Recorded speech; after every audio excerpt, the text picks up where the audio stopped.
Good evening from Jerusalem. The film that you're about to see, The Forsaken Promise, was made between 2004 and 2006. I'm your host tonight, David Badin.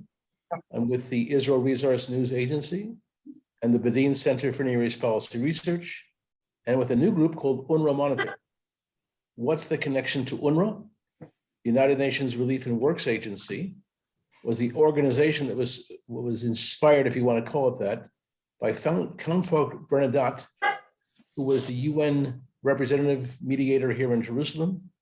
And he conceptualized the idea that there needed to be a counter to the Balfour Declaration, and he called it UNRWA, United Nations Relief and Works Agency, whose theme is the right of return, not of the Jews to Palestine, but of the Arabs to Palestine.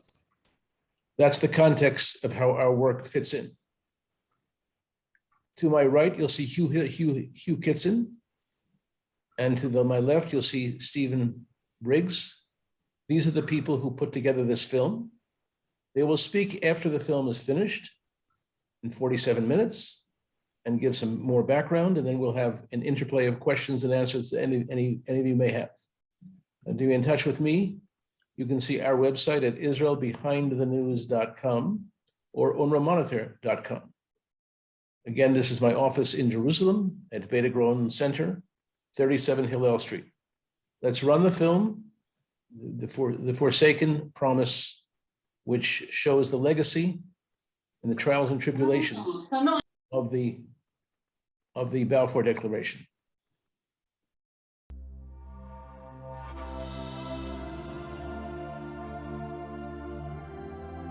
His Majesty's government view with favour the establishment in Palestine of a national home for the Jewish people, and will use their best endeavours to facilitate the achievement of this object.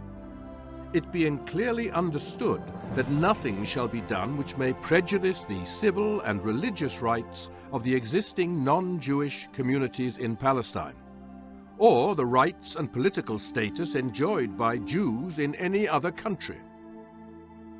It was an absolute miracle, first of all, that the Balfour Declaration got ratified in the first place, and secondly, that went into the mandate, that the mandate was actually finally accepted by the British government, and thirdly, that the mandate actually got feet on the ground.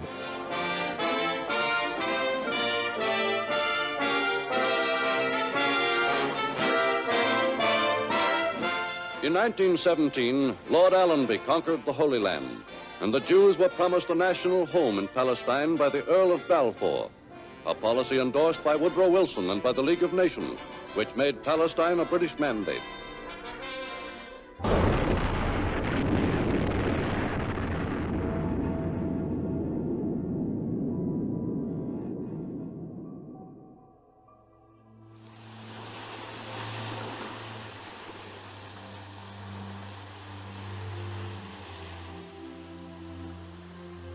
At the turn of the 20th century, this sparsely populated land, then called the province of southern Syria or Palestine, had been ruled by the Turkish Ottoman Empire for 4 centuries.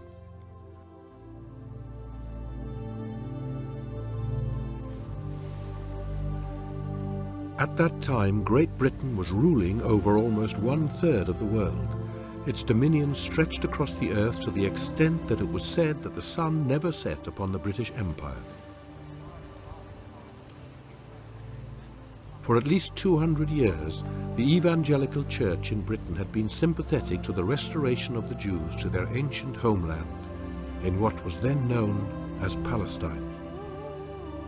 There was only one real form of Christianity which was prevalent in political circles, and that was the form of Christianity which took seriously God's word and took seriously the injunction of the Jewish people to return to the land.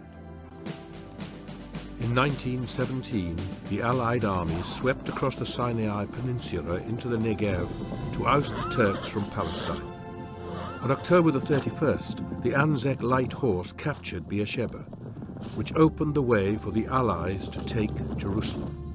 On that very same day, the British Prime Minister David Lloyd George and Foreign Secretary Arthur Balfour were in a cabinet meeting in London to formulate government policy for a Jewish national home in Palestine. The resulting Balfour Declaration was published 2 days later. It was providential, I believe it was God's providence in interaction, his sovereignty, that Balfour and Lloyd George were in those senior positions right at that crucial time. As I researched the subject, I realized the Balfour Declaration was written by only 10 men, the 10 men of the War Cabinet. And as I took a closer look at the lives of these 10 men, I realized that 7 out of the 10 were from evangelical Christian backgrounds. After a further 6 weeks of fighting, Jerusalem, the ancient Jewish capital, fell into British hands. I was always interested what was going on. I was only 6 years old when I went downstairs and I saw people standing on either side of Yaffa Street. And I asked them, "Why are you standing here?" And they said, "Lord Allenby is coming down and we want to welcome him." And before long, I could see the horse coming down Jaffa Street. And everybody was so wild with excitement. We thought that Messiah was coming. This was our thought. Anyhow, he rode all the way and he went as far as the Jaffa gate is and dismounted and walked into the old city.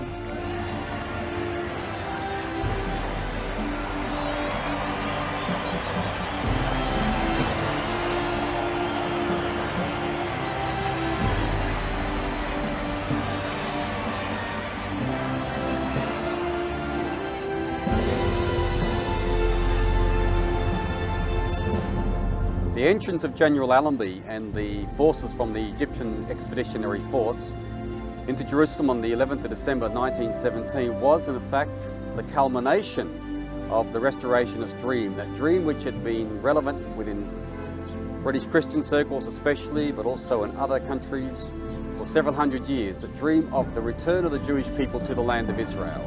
And so the coming of General Allenby here in 1917 really was the fulfillment of much of that expectation from the previous few hundred years. In 1918, Chaim Weizmann, the leader of the Zionist organization, who would one day become the first president of Israel, came to Palestine to further the Zionist cause. He arrived in Jerusalem to a tumultuous welcome from the Jewish population.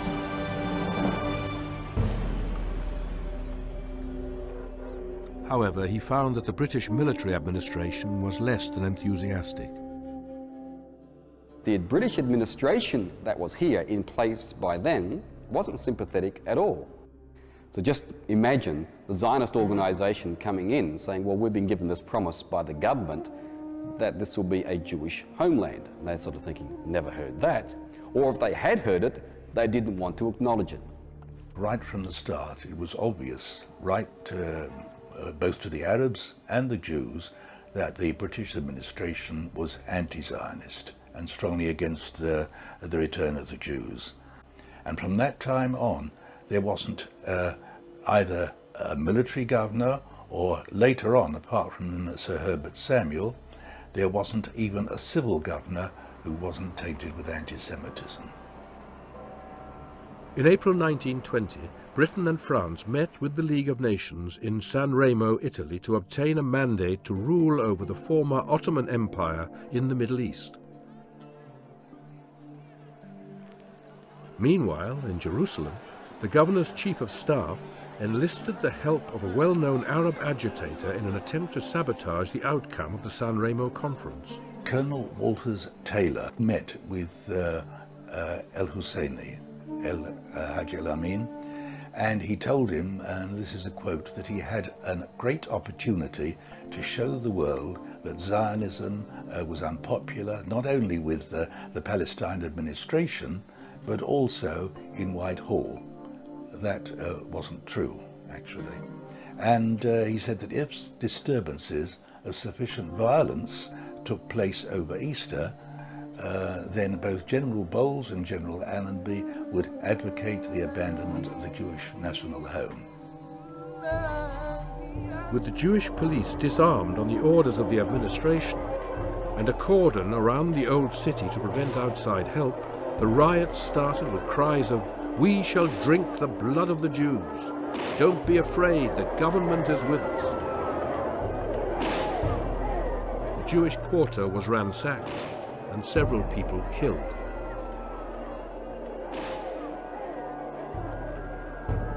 However, Ze'ev Jabotinsky, who had fought with distinction in the British Army during World War I, managed to break through the police cordon to quell the bloodshed.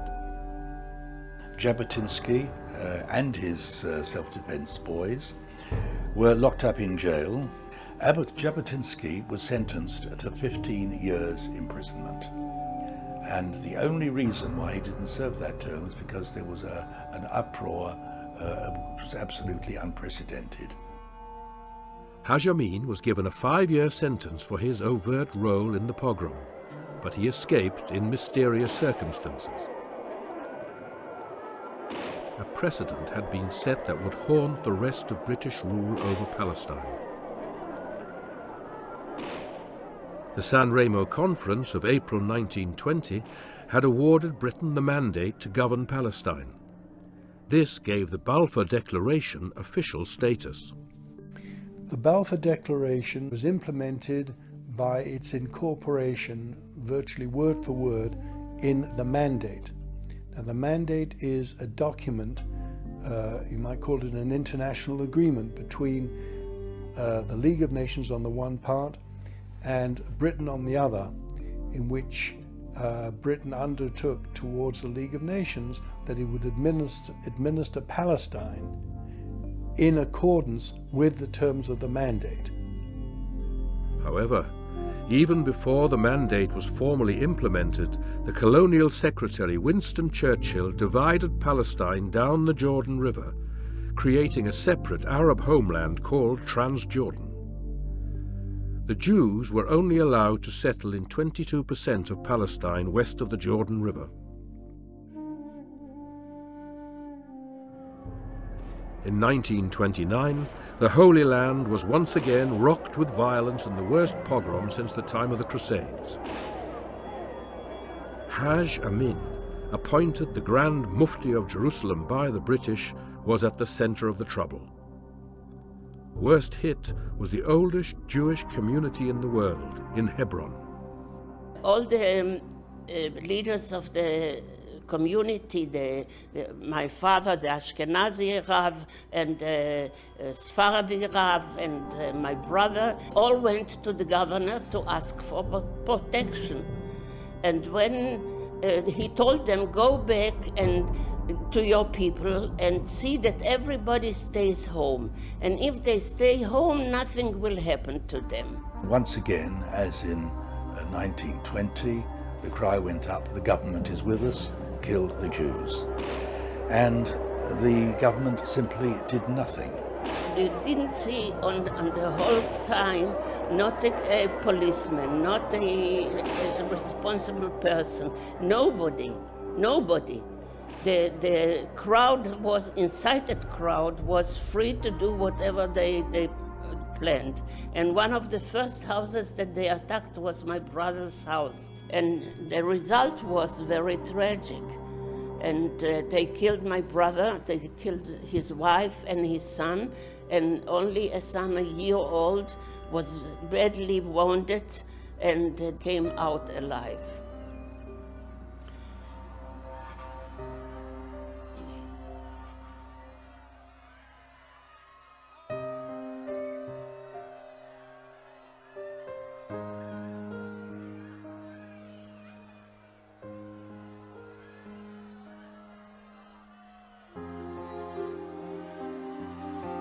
They attacked all the Jewish homes with a cruelty unbelievable. And after about 2 hours, appeared the policemen on horses, and with one shot in the air, the crowd dispersed and ran away. The riots of August 1929 left 139 Jews dead and 339 injured. Of the 139 who lost their lives across the country, half of them lived in Hebron. The British authorities responded by ethnically cleansing Hebron of its Jewish population. My father died a few years later, very heartbroken and ill, mourning his community destruction and loss of his family. The highest term of imprisonment for the Hebron riots and murders was 18 months. There was one case of a fella who had killed the 2 young sons of a woman named Fruma Charcoal by dashing their brains out. He'd known the family for years, and when the mother pleaded with him to save their lives, he simply laughed at her. And they were battered to death. And with a surviving son, she appeared in court against him, and as well as the invalided father, and they described the attack together with other white eyewitnesses. The court freed the Arab and claimed that there was insufficient evidence. 2 royal commissions followed the riots of 1929. As a result, the then colonial secretary, Lord Parsfield, issued a white paper in 1930 severely restricting Jewish immigration into Palestine and contravening one of the main obligations of the mandate given by the League of Nations. The obligations are quite important. They were, first of all, to assist in the establishment of a Jewish homeland in Palestine. They were to encourage and facilitate Jewish immigration. They were required to promote close settlement as opposed to extensive cultivation of the land. But because of fear, Britain enacted legislation which resulted in appeasing Arab opposition to Jewish settlement and prevented the transfer of any lands to Jewish inhabitants other than lands in which Jews had already settled.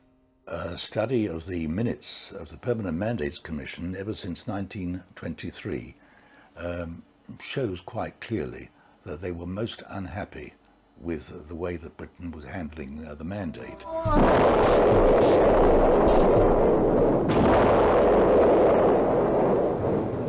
In 1936, Haj Amin al-Husseini, the Grand Mufti of Jerusalem, instigated an Arab armed revolt across Palestine which continued with only brief respites until 1939.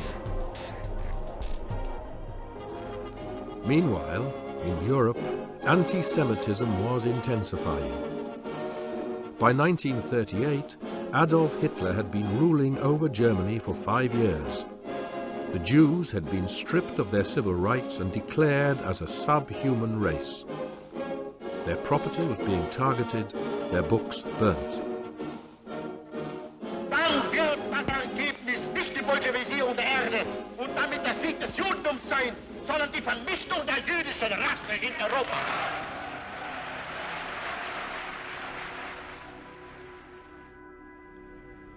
With persecution of the Jews at epidemic proportions across Central Europe, there were hundreds of thousands of desperate and homeless Jews.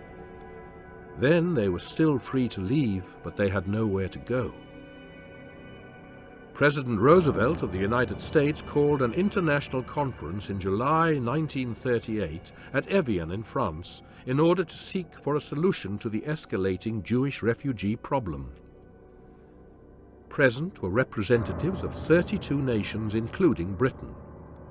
almost all of them closed their doors. Britain took 10,000 Jewish children in an operation known as the Kindertransport. What Britain did in this case was very good. The Jewish communities tried to persuade the Americans in Washington to do the same, and Washington wouldn't. No other country in the world, as you know, after Evian, admitted that many. However, with the likelihood of war with Germany and the possibility of the Arabs siding with Hitler, the British government decided to curb Jewish immigration into Palestine. The MacDonald White Paper of 1939 was a repudiation of the Balfour Declaration. The Permanent Mandates Commission of the League of Nations accused Britain of a flagrant breach of the mandate and called attention to her virtual suspension of Jewish immigration. Instead of Palestine being basically the establishment of a Jewish home, by 1939, the Arab interest had become paramount, and the Jewish interest was very residual in effect. So it's a complete retreat from the mandate. It was an appeasement, a political appeasement, and paid with the blood of the Jews. The White Paper of 1939 became the policy of the British government as the Nazi Holocaust descended upon Europe. For the hundreds of thousands of Jews that were trying to escape the inferno they knew was descending upon them, there was nothing to lose but to try to reach their historic Jewish homeland in what was then known as Palestine, in any way possible. The Jewish agency in Palestine, together with the underground organizations, had little option but to bring the Jews home in a clandestine operation. With the outbreak of war, the Jewish battle for survival off the shores of their promised land became more desperate. The British government wanted to send a clear signal to the Jews of Europe. The gates of Palestine were closed to them. בניית יהודים מלברוח מאירופה להגיע לכאן, וגם לא קיבלו אותם לא באנגליה וגם לא בארצות הברית. זה היה ממש שיתוף פעולה עם היטלר, אפילו אם הם לא התכוונו לזה. I believe that if the gates were open as they should be, as the Declaration of Balfour, if it would have really been the national house for Jews, very many Jews would have survived and were live today with us here in Israel or any other place. However, instead of returning the Jews to a certain death in Europe, Britain interned them. The year before the war began, the British had built a detention camp on the coast at Atlit. For the final 10 years of the mandate, it served as a main detention camp for Jews on the soil of Eretz Israel. The less fortunate were deported and imprisoned elsewhere. One among the many thousands was Annie Groner. Because we are Jew and we cannot stay in Israel, so they send us to the prison.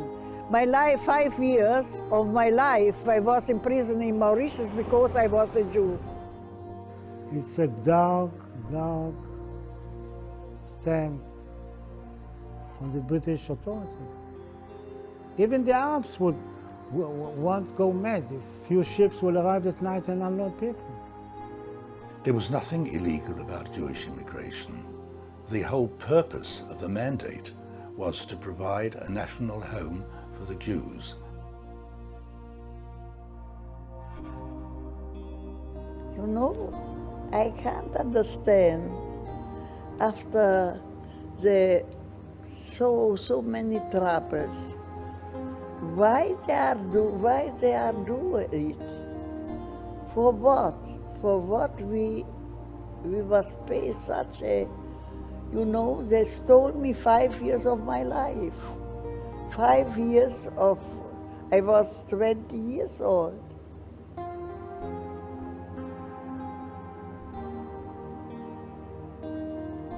Can't understand.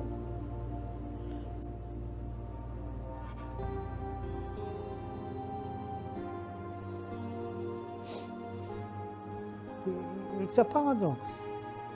When you see every nation, every tribe has a right except the Jews. Why? Why? Why every tribe in Africa has land and land and land? We cannot have it. And we know what we want. We want this land which our forefathers lived. This is the land which the Bible was lived and written. And there's no, we cannot take any other place. And besides, nobody offering us anything. I don't think that when you go back to this period that many British will be proud of this stupid and revolting policy. In the middle of 1942, news started coming out of Nazi-occupied Europe of Hitler's mass murder of the Jews. By the end of the year, it was common knowledge in Britain, yet the government did nothing about it. In March 1943, Archbishop William Temple, who had been advocating the opening of the shores of Britain and Palestine to Jewish refugees, addressed the House of Lords. We at this moment have upon us a tremendous responsibility. We stand at the bar of history, of humanity, and of God. The tragedy is when the white paper was published in 1939, only 15,000 Jews were allowed to enter per year, 75,000 in 5 years. Even this stupid number, when you need millions of certificates, when Hitler was slaughtering millions and millions. At the end of the war, 36,000 certificates will remain without use. They could have saved 36,000 Jews. It's unbelievable. My whole family is going to gas. We came here, the time we were there, we didn't know. Only we came here to Israel. They tell us that nobody is alive.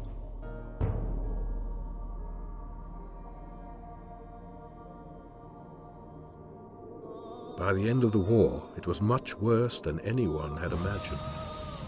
At least 6 million Jews had been slaughtered by the Nazis and their collaborators.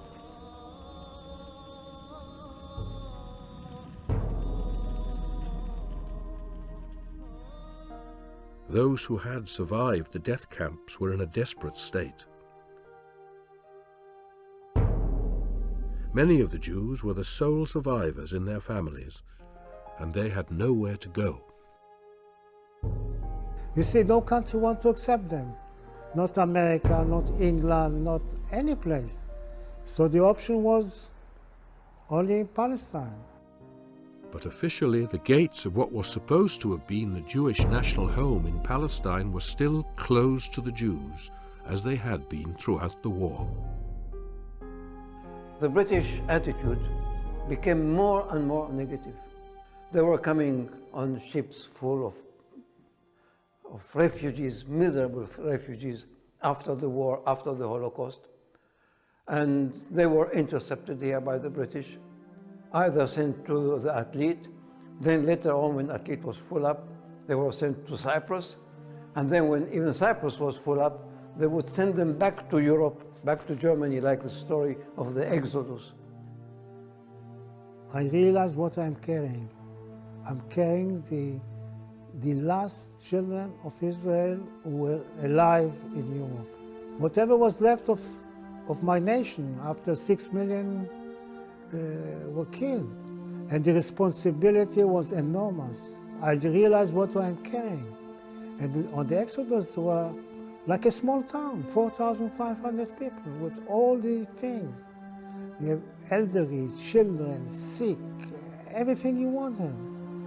And this was to me the lighthouse of my work. After a 6-day voyage from southern France, the Exodus was apprehended in international waters by a flotilla of 6 British warships in the southeastern Mediterranean. Yossi Harel was intending to beach the ship in Tel Aviv. However, 2 destroyers rammed the Exodus from either side in order to try and steer her away from the coast. In an attempt to gain control of the ship, Royal Marine commandos from the 2 destroyers on either side jumped aboard the Exodus. Some of them we took back to the sea, some we took prisoner. They opened fire, they killed 3 people, and we had over 100 wounded. We didn't have any arms. Our arms was the children and women. After gaining control of the wheelhouse, the Marines steered the Exodus northwards towards Haifa.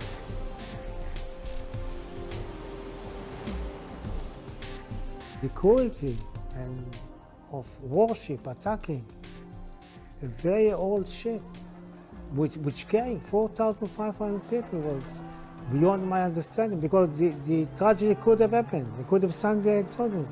Then it will be a catastrophe. On the 18th of July, 1947, the battle-scarred Exodus with its weary cargo of Holocaust survivors docked in Haifa harbor. Out of Palestine comes the camera story of the Exodus, the Jewish immigrant ship that highlights new violence in the Holy Land.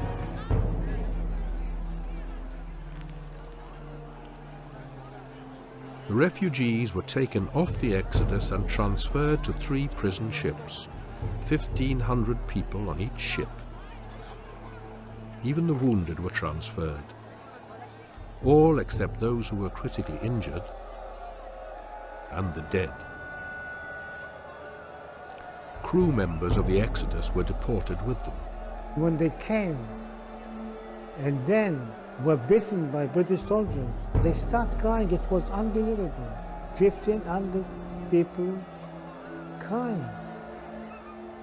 It was so devastating to them to see they are being expelled from Haifa, from Israel, and they just sat down, they cried, they cried.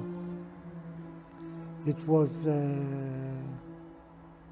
something which we will carry all our life. 2 United Nations representatives were on the wharf to see the misery of those survivors of the Holocaust. What they witnessed would help change their destiny. The British Foreign Secretary, Ernest Bevin, decided to make an example of the refugees and ordered that they be sent back to Europe.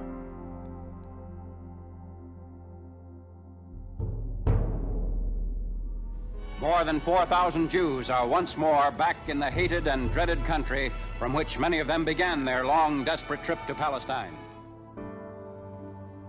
They finished up where they had started, imprisoned in detention camps in Germany. Many people connected. The ship, the state really was born when the Exodus came to Haifa and was the center of the fight to bring any Jew who wanted to come to Israel, and the reaction of the world opinion. They saw the injustice which is done to people who survived Auschwitz. They don't have a place in this world. The only place which we believed we can have was Palestine. The next thing that they did, the British, was to prevent us from being ready to this war that was expected. Britain had already declared that it was withdrawing, and purely as a matter of policy, Britain had decided against the establishment of the State of Israel. Although it didn't vote against it, it certainly didn't vote for it. And in its withdrawal procedures, it, in many cases, handed over lock, stock and barrel arms and certainly military emplacements, encampments to the Arabs. Egypt got all its armament and its training and its tanks and its airplanes from England. If you take Jordan, even the chief of staff of the Jordanian army was a British officer, Glab, they called him Glab Pasha, but it's a British officer. And not only him, he had with his staff quite a number of other British officers.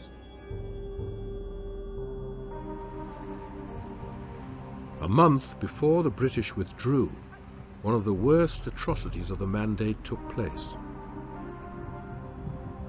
On the morning of the 13th of April 1948, a convoy to the Hadassah Hospital on Mount Scopus was stopped and attacked by a group of armed Arabs. Dov Chaikin, who had just been discharged from the British Army, saw what happened. Where I'm now standing, just on the other side of the road, where that car just came up, that's where the Hadassah convoy was blocked by a mine by the side of the road. This is about the spot where the massacre took place. The twice-weekly convoy was carrying patients, medical personnel and other hospital workers. To the best of my recollection, just over here there was a small British Army post. They did nothing. And I heard afterwards that a certain Brigadier Churchill wanted to come to the rescue of the convoy, and the higher-up authorities forbade him to do so. And the Palmach was going to come to the aid of the convoy, and the British authorities said, if you do, you'll be fired upon by our soldiers.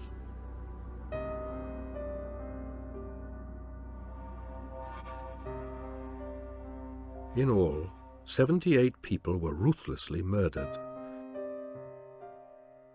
Many of the bodies mutilated.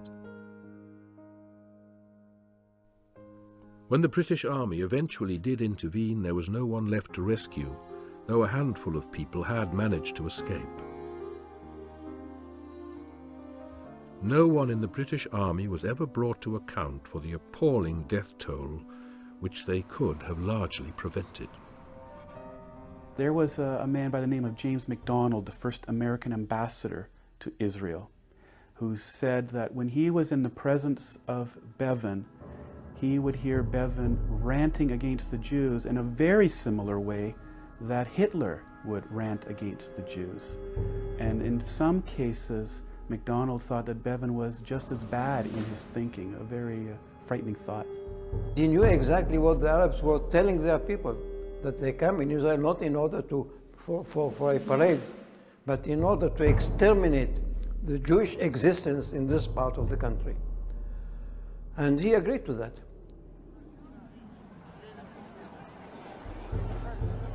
Britain's ambivalence in fulfilling her obligations to create a national home for the Jewish people at the outset of the Mandate resulted in the deaths of an untold number of Jewish people who could have escaped the Holocaust. As the Mandate ended and the Union Jack was lowered over Haifa Harbor, it was flying upside down, a sign of distress. Was it mere coincidence? Or was it a prophetic statement? Britain survived victoriously 2 world wars, retained one of the largest empires in history, but had a negative attitude towards Israel and lost everything for no obvious reason, except that God's word went into effect. So I fear for my British people that we'll bring a lot of trouble on ourselves if we don't change our attitude toward Israel.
Good evening from Jerusalem. What you have just seen is a secret to most of the people of Israel. Almost all the details of this film are unknown because the domination of the media, of the public domain, by the Palestine Liberation Organization, the Palestine Authority, and their allies is almost absolute. What I'm going to ask is for Hugh Kitson, who heroically produced this documentary, to say a few words, and we'll have questions from the participants. This will be on our website, israelbehindthenews.com, so you can see it again. Mr. Hugh Kitson, please. Let's hear your thoughts, please. Thank you. Thank you very much indeed, David, and thank you for the opportunity as well as showing this. What you just said about it being almost secret in Israel is sadly also the case here in Britain. And we believe that this was something that really needed to be uncovered to the British public and the church in Britain, which sadly, for the most part, is not pro-Israel at all, although there are some, and also politicians. And we released the film, first of all, in 2006, April 2006, and it had its world premiere screening at the detention camp, the British detention camp at Atlit, which you saw in the film. And it was very well received. Now, in the couple of years after it was released, it was sent to something like 200 members of parliament. And really the response that we had, I can only describe as pitiful, which is very sad indeed. I believe that Britain was given a great privilege to start with the Balfour Declaration. The Balfour Declaration in itself is not legally binding, but I certainly do believe it's morally binding. And I also believe that it's something that the Almighty was behind. And when one makes a pledge, as was made in the Balfour Declaration, and you break it, it's something that the Almighty takes a very dim view of. Now, I said it wasn't a legally binding document, but it was incorporated into the San Remo resolution, which basically raised the Balfour Declaration to the status of an international treaty. And that then became a legally binding obligation to Britain through the Mandate for Palestine. And in the Mandate for Palestine, the wording of the Balfour Declaration is incorporated almost word for word. In fact, really the Mandate for Palestine is stronger because unlike the Balfour Declaration, the mandate itself recognizes the historical connection of the Jewish people to what was then called Palestine. In other words, the land of Israel. For many of you, your ancient historical homeland, which of course was given to you by God through Abraham, Isaac, and Jacob. But not only that, it recognized the right of the Jewish people to reconstitute their national home. In other words, it fully recognized that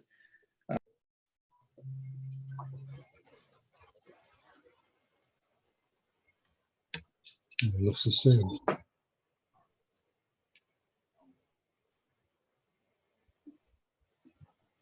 Hugh, we cannot hear you. I suddenly got muted there. Anyway, I don't know at what point. Did you hear me say that you were given the legal right to Yes. constitute your national home? And the provisions of the Balfour Declaration, such as that, the rights that were given to the Jewish people are in fact a moral obligation to this day through Article 80 of the United Nations Charter. So what was determined by the League of Nations, such as all the mandates, carry through into the United Nations Charter. So when the United Nations actually decides to pass a vote that declares that that the Jewish presence in Judea, Samaria, and what is called East Jerusalem, in other words, your ancient capital city, when they say that that is a breach of international law, well, it's first of all, it's no such thing, but it is also contrary to the United Nations founding charter, which is binding under treaty law. But one of the things that many of us in Britain are really very concerned about is this breach. We failed the Jewish people, and it is certainly in the interests of Britain to publicly apologize, and it needs much more than an apology. It really needs a complete turnaround in our foreign policy as far as the land of Israel is concerned, and especially in its conflict with the Palestinians, who, as David would tell you, have no intention of ever living side by side with Israel. Their agenda is the destruction of Israel altogether. Thank you very much. If there's someone who would like to ask a question, please do so on your screen and show us if you'd like to ask a question. We'll unmute you and you can ask a question. Go right ahead. Or if there's someone who wants to make an appropriate comment. You can just unmute yourself. Just unmute yourself and speak. Angela Oakley, please. Angela, you look like you wanted to say something. Go ahead. Unmute yourself. Thank you. Hugh, would you say that the beginning of Palestinian nationalism, it's fair to say, started with Sir Herbert Samuel when he took out that, he started that whole policy of appeasement to the Arabs, and he believed Haj Amin al-Husseini's words of peace, which were no such thing, and kind of gave him a foothold. Would you say it started then, or had it already begun before? I think you're probably right. Up to that point, the Arab nationalism or the Arab nationalist agenda was really rebelling against Turkish Ottoman rule. And the original Arab nationalists were basically the Christian contingent, or the Christian Arabs. And what Haj Amin al-Husseini did, he became the Grand Mufti of Jerusalem, appointed by Herbert Samuel. He basically hijacked that whole thing, and it became more of an Islamic movement than it did a Christian movement. And of course, I believe actually that appointment, because I do believe that Herbert Samuel was basically Zionist. In fact, he had first called for the re-establishment of the Jewish national home a couple of years before the Balfour Declaration back in 1915. I believe that he basically did have Zionist aspirations, but he was trying to bend over backwards to, as you say, appease the Arab nationalists, and appointed Haj Amin al-Husseini as the Mufti of Jerusalem. And I think that that was from my website, right at the beginning of the mandate. If there was anything that torpedoed the mandate, it was actually that appointment. It was a decision. I find it very hard to understand him. He was Jewish, although he was not practicing. He just followed the festivals, and he was brought in as the High Commissioner and given such a welcome, and yet I can't understand his whole attitude there. It bewilders me. Well, it bewilders me somewhat as well. Oh, good, that's a relief. It doesn't make sense. I think he thought it was wisdom to do what he did, and it was anything but. Yes. Anyway, thank you. I just wondered what you thought about that. We have any other comments or questions? Yes, Gemma, please. Hello, Gemma. You'll need to unmute yourself. Gemma, you have to unmute yourself.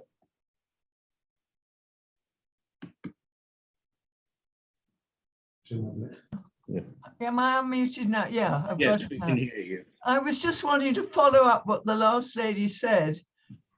We really are here on this webinar, I hate to say it, preaching to the converted. I mean, a lot of us know each other here. And it somehow, I think Samuel, to me, represents two things. On the one hand, he represents the sort of nice liberal Jew who thinks that he's doing a good cause. He's being used by the Brits, whose fundamental anti-Semitism we haven't really discussed. And he's no different from what's going on now in so many situations where you've got worthy Jews, particularly in America and the Democratic Party, heaven knows what's going on in England, but who are saying the same things. You know, let's have a two-state solution, let's divide Jerusalem, let's have peace in our time. It's the same language which has gone on, whether it's from the Jews or from the, I don't know, the replacement theology Christians, whichever way you want to turn it round.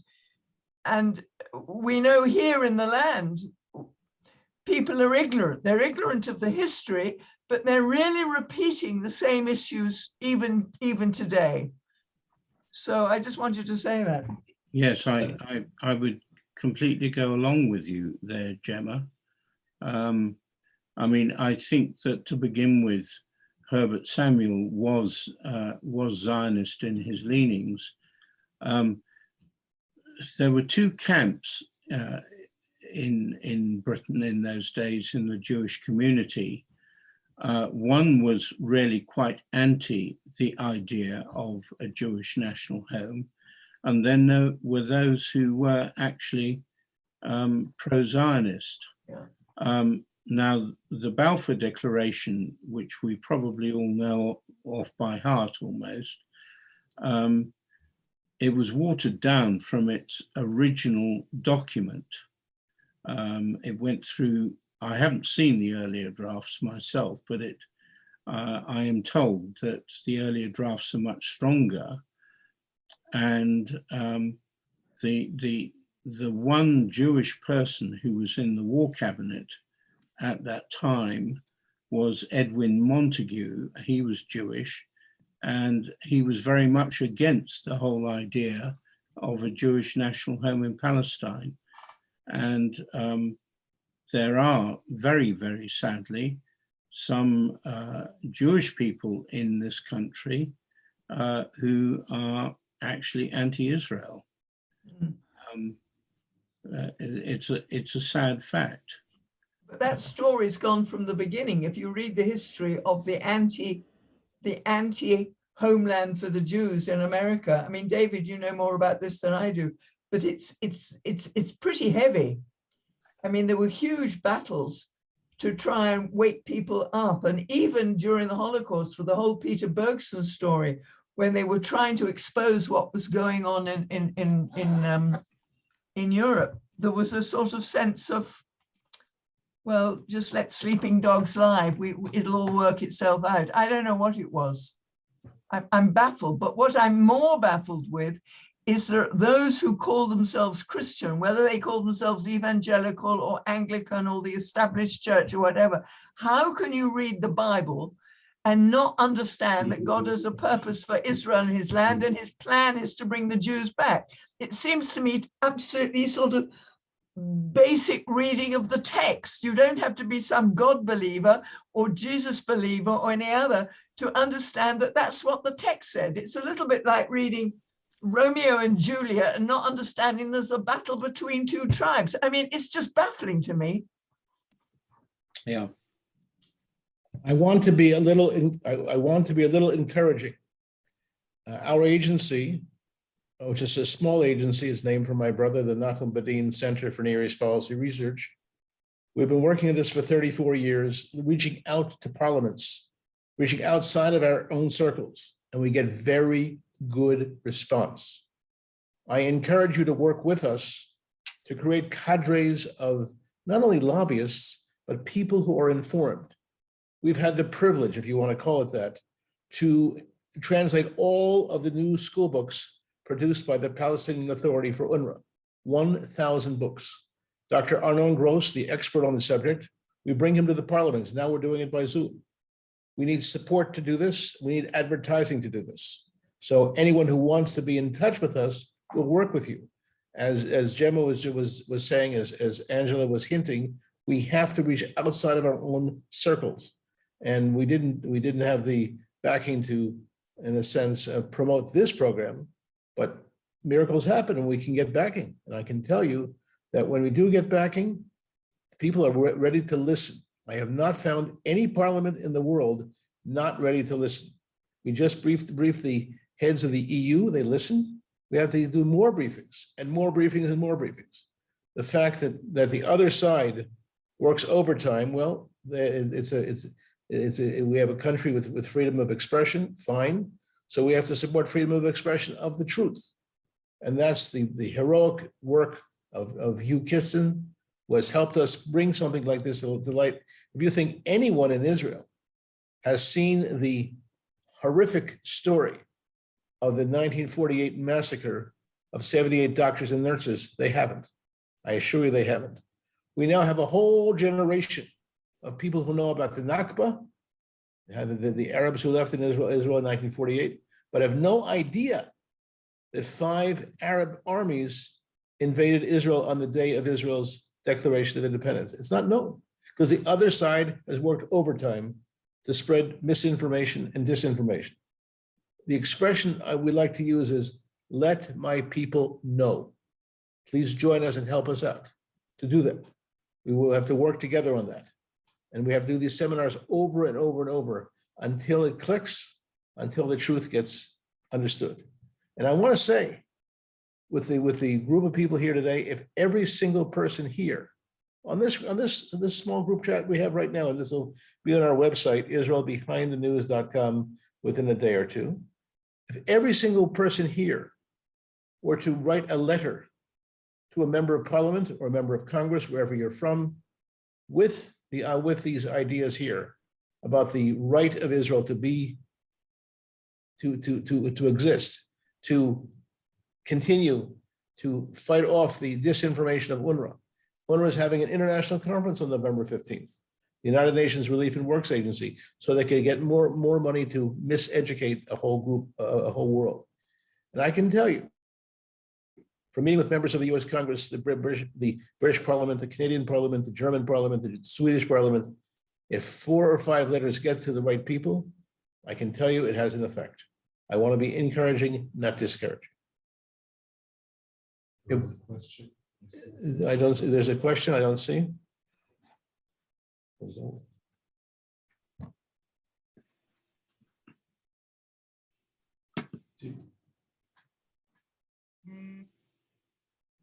I think the most, someone raised a question in the chat about people not being informed enough. There's something called the Daily Alert, which comes out from the Conference of Presidents of Jewish Organizations. There's our website, Israel Behind the News. There's Memory, there's PMW. There's a number of groups that put out actual good information. It's just a matter of packaging it, reading it, and feeding it back to the people who are decision makers and policy makers, so that we reach beyond platitudes. And that's my encouragement to you. I can tell you it works. And if any of you can arrange for a briefing for our experts who have gone through the Arab media and gone through the Arab textbooks and have no history, so we can do briefings. The excuse now of the Corona situation for the last 2 years, more and more people don't know how to use Zoom. No problem. This has to happen. Katie McNeil has a question. Go ahead. Could I possibly ask a question? Can you hear me? I hear you perfectly. Yes, thank you. I have met Hugh before. A huge respect for all that you're doing. My grandfather is buried on Mount Scopus. He was mortally wounded in the Balfour campaign, and I just wondered: is there anybody who, within Israel even, who shows how many of these young soldiers actually died for this wonderful cause? That yes, the British were unbelievable, and you know, I was just thinking my grandfather would be heartbroken if he knew what the result was, you know, the ongoing. But it's just that I don't think the Jewish people maybe realize the cost that was paid by the British before, you know, and please, and Australians and New Zealanders, you know, all the young soldiers who died. And I wonder if this is ever this story is ever told, that, you know, because the Commonwealth cemeteries are everywhere, obviously. But I know the rest is a total embarrassment. I know it is. Katie, let me throw the ball back at you. If you were to organize a Zoom for people who know what happened in the wars, people who are historians, people who speak well, and people who can speak about the heroes who fell in the process, that can, given the technologies of today, it can be organized, and a little bit of money to advertise it, we're there. This can be done, but it has to be done privately. Governments are busy with other things. I can be encouraging to you. Katie, if you take the initiative and you're in touch with us through our website, israelbehindthenews.com, it would be an honor. In Hebrew, we call it Kiddush Hashem. It's the sanctification of the name, the sanctification of those who have fell in the wars for Israel and who have made the ultimate sacrifice. We can do it. We can organize a session about World War I, about World War II, about the 1948 war. Anything can be done, and it's not a problem. Do it. Just take the initiative. We'll talk about how to do it. Yeah. Thank you very much. Thank you. Can I just make a comment, Katie? I don't know whether you've heard of Kelvin Crombie. He's an Australian, and he's done a lot of work in this area. He and I made a film together some years ago. It's under 2 titles, three actually. The Destiny of Britain, and also From Exile to Restoration. It's a slightly different version of it, and it was released in the USA as the Cyrus Call, and it does look at that. But Kelvin Crombie is a historian, and he's done a lot of work in this area.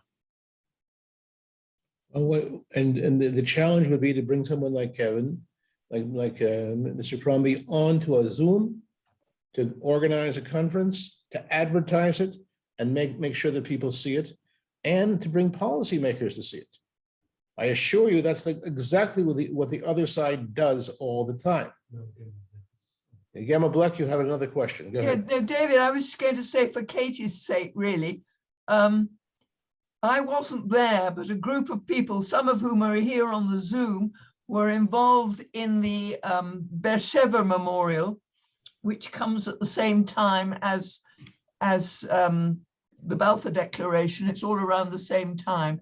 and they were there this last weekend, and there was a lot of talk about the people who died, the Anzacs, the Australians and the New Zealanders in particular. And it made me think, as they were reporting on this, I heard about this morning, I was not there, I live on Mount Scopus, and there's the British cemetery up here, and there's a huge number of people. Now, I'm not talking about, you know, getting groups going and the things that David's talking about, but I think you need to know that it's not forgotten.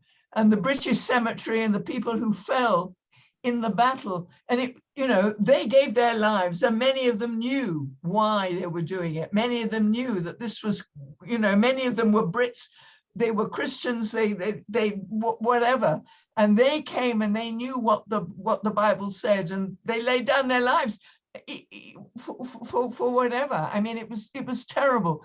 But the dilemma for us at the moment, and so much of Hugh's work and the work of all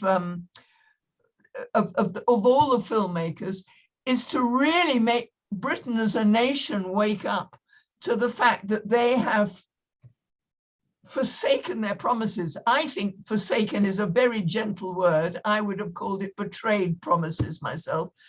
But it has consequences for a nation, a whole nation. When they turn their back on Israel, the Lord is very clear that if you bless Israel, you get blessed. And if you turn your back on them, the curse comes back on you. And nation after nation experiences that in their own as national beings. So be cheered, Katie, they're not forgotten. It would be an honor to take up this idea, to organize a Zoom conference. Yeah.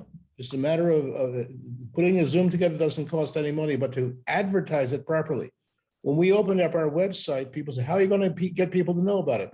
So someone contributed 3 tiny ads in the New York Times, 3 weeks running, and the whole world saw our website. And that's the whole story. Let my people know means advertising, and not big ads, but targeted ads. And it doesn't cost that much, and it can be done, but just don't expect it to happen by osmosis. You have to invest and keep with it. And every time you see a fact that you think needs to be contradicted in a gentle way, not with a sledgehammer, it has to be the basis of my work. I've been doing this for 34 years, is to try to get the facts to the media in a world where the media is overwhelmed by the other side. Overwhelmed is a mild word. Okay. I want to thank all of you for coming this evening. Make sure that you stay in touch with Tikva Phils. Let me hear Hugh Kiston wants to say another word. I was just going to suggest that Stephen really should have something to say, because he is Stephen Briggs, please let me hear you, please. Head Tikva Films, and he's got all the resources at his fingertips. Stephen Briggs is a very fine young man who's been involved with this process, and I congratulate and bless you, Stephen, even though we're thousands of miles away, but technology brings us together. Stephen, let's hear your thoughts. Hi, thank you, David, and Hugh as well. Appreciate the opportunity to share. This is a film that Hugh laboured extensively over, and he's only scratched the surface of his knowledge in regard to this subject matter. So the full film we've seen an abridged version today, and it's been commented about what else can be covered. Well, the 3-part series of The Forsaken Promise is actually nearly just over 3 hours worth of content, which goes into all of these areas in far greater detail. But we're also aware that society is suffering from attention deficit disorder, I call it. They can't seem to watch anything that lasts longer than 60 seconds without flicking to something else. We've put together a shorter version of, and a combination of both The Forsaken Promise and From Exile to Restoration, the film called Cyrus Nations UK, which is the 3rd film in the series. Blessing, Curse, or Coincidence. Gemma mentioned Genesis 12:3 in an earlier comment, and that the outworking of that throughout history is very, very pertinent to, I think, how the nations are responding. The principle of reaping what one sows, which is found so extensively in the Torah and the Tanakh, is being played out. I'm in the States at present, and one of the people that is loved by Americans is Winston Churchill, but very few Americans realized it was actually him that took a pen and drew down the Jordan River and divided Transjordan into Jordan and Palestine in Cairo in 1921. the historical account of it says it may have been after a few glasses of whiskey, which is why the line is not very straight. But the process of that outworking is obviously played into the reality of how we see the nations, because it coincides with a little verse in Joel 3:1-2, it'd be Yoel Gimel in Hebrew. That says, in the latter days, when, not if, when I restore the fortunes of Judah and Jerusalem, I'll bring the nations into Emek Yehoshaphat, which in Hebrew is the valley where God judges. It doesn't say because of sin specifically there, it says because they divided my land and scattered my people. And my perception of it, and I think it's a valid one backed up by scripture, is actually the condition of the United Kingdom as a whole goes back to this division of the land. Yeah. Because if you divide God's land, he divides you. And so it's no coincidence that Scotland no longer wants to be part of the UK, and Wales is having its question marks surrounding it as well. This is actually principally, and what we're talking about is principally a spiritual issue. It's not merely physical, political, and that's the elements that the nations don't understand, which is why when you write to your MP, as an example, those that have mentioned that in the chat, you're not getting a response because they don't see the spiritual dimension to this equation. And so, and they don't want to see it, because if they do see it, it means they then have to answer for their actions. Well, there's something I want to add, which is very important.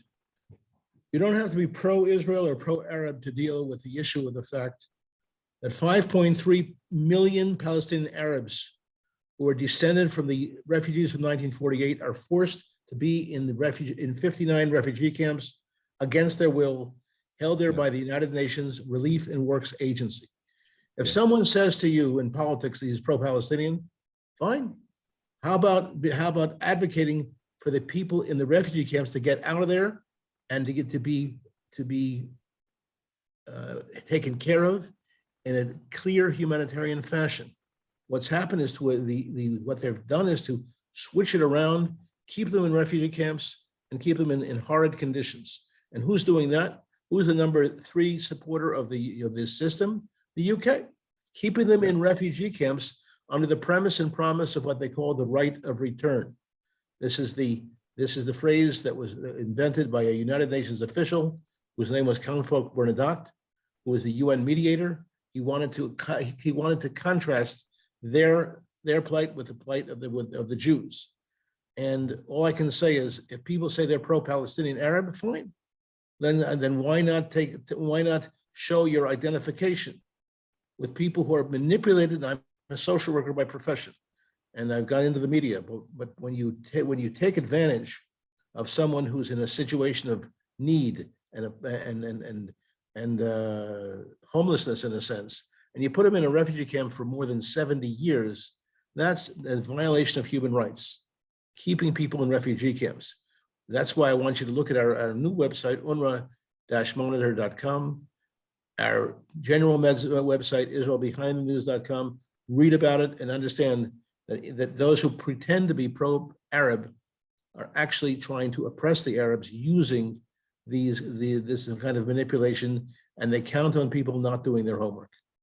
So all I can say is it's a matter of informing people much more seriously. Jackie, you wanted to ask something. Go ahead. Unmute yourself, please. She'll need to be allowed to be unmuted. The controls are with Ezra. Yeah, Jackie and Elle next to Hugh. I've been able to do it myself. Right. It might be to Stephen, I don't know, but is it possible to get copies of that DVD or the film that we've been watching? Because for years I have read these things and yes, I have understood them and realized that Britain is pretty ghastly as far as Israel is concerned. But just seeing those two boats converge on that one boat really, really upset me today, because I could actually see that it was happening. It wasn't just head knowledge. And And is it possible to get hold of a copy of what we've been watching? Because I'd like to show it to some of my friends that I've lent books to over the years, and, you know, they sort of pat me on the head and say, yes, yes. But I think if they could actually see it, it would make a much greater impression. You, please, mention how people can purchase your film. Well, I'll hand over to Stephen there. Yep. You're muted, Stephen. Can't hear you.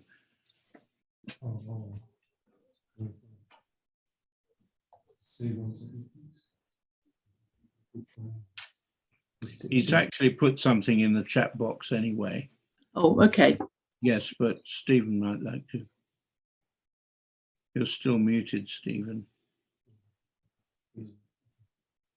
Okay. Unmonitor, there is a button in your participants that you can click to make it so people can't unmute themselves. Apologies for that. I wasn't able to unmute myself there. I put quite a number of links in the chat for you, Jackie. Okay. If you scroll back through the chat, yeah. What you saw today is just a 47-minute abridged version with the Hebrew subtitles. There is a 37-minute version of this on YouTube. Right. That doesn't have Hebrew subtitles, that's been watched, I think, 80,000 times.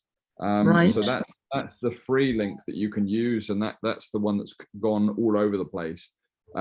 If you want to go into greater detail, there is a 3-hour version, over 3 hours, 3 parts, that goes into this in far, far greater detail, that I put the link in the chat as well. So make sure before you leave, there is a button with 3 dots on the bottom right-hand side. If you've got it. Save chat and look through all of those links, they're there.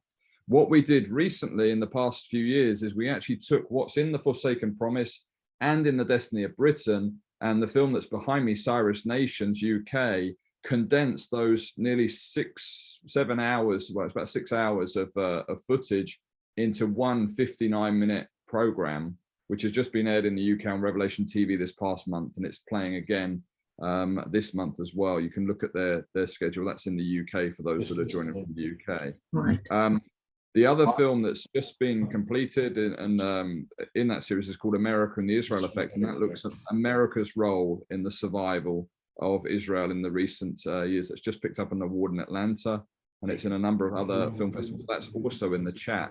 So it's part of 4 films, and the film that we're working on at present is on Africa, and looking at Africa's relationship with Israel historically as well as in the more recent era. And one key component of that is the African Union in 1973 instructed its member states to sever ties with Israel because Israel and Egypt were at war. 23 of the 28 nations of the African Union severed ties with Israel. And is it coincidence that those nations were then known for famine, starvation, strife, civil war, to name a few? And really the film series is looking and saying, okay, if it's just one nation, if it's just the UK, it could stand alone. But when you start unpacking and looking at all of these different nations and empires that have touched the apple of God's eye and have ended up being splattered against the wall, if I can use the terms that Jack Hayford used, maybe people will begin to wake up. And so there are a whole host of films that look at that, and we're kind of building a whole picture, and it's really quite remarkable in Africa, the evidence of they did this and the resulting consequence, but it has to be framed as a question, not in a dogmatic statement, because people have to come to their own convictions themselves in order to be responsible for their own actions. Yeah, that's brilliant. Thank you very much. If you want a physical copy of the DVD, you can search for it, and I'll put it in the chat for everybody. The easiest way to get the orders is ao.vision, and then type in the search for Hatikva Films, and the DVDs are available there as well. They're all shipped out by Europe's largest Christian, primarily film distribution company called Kingsway CLC now. So, thank you. Do we have any other questions? Okay, we'll bring it to a close. Stay in touch. If there's anyone who wants to bring the vital issues to our people, to the people of the world, to the decision makers, be in touch with us. That's what we're all about. IsraelBehindTheNews.com. and UNRWAmonitor.com, and to Hugh Kitson and Stephen Briggs, and with Hatikva Films. You're a blessing to mankind for bringing the truth to people. And all I can say is thanks to technology, we can do it. The only thing we needed is a few shekels or doubloons for advertising so that people will know. Thank you very much. You will see this on our site within 2 days at IsraelBehindTheNews.com. Thank you for joining us, David. And it's a blessing to be in touch with all of you, thanks to the technology of today.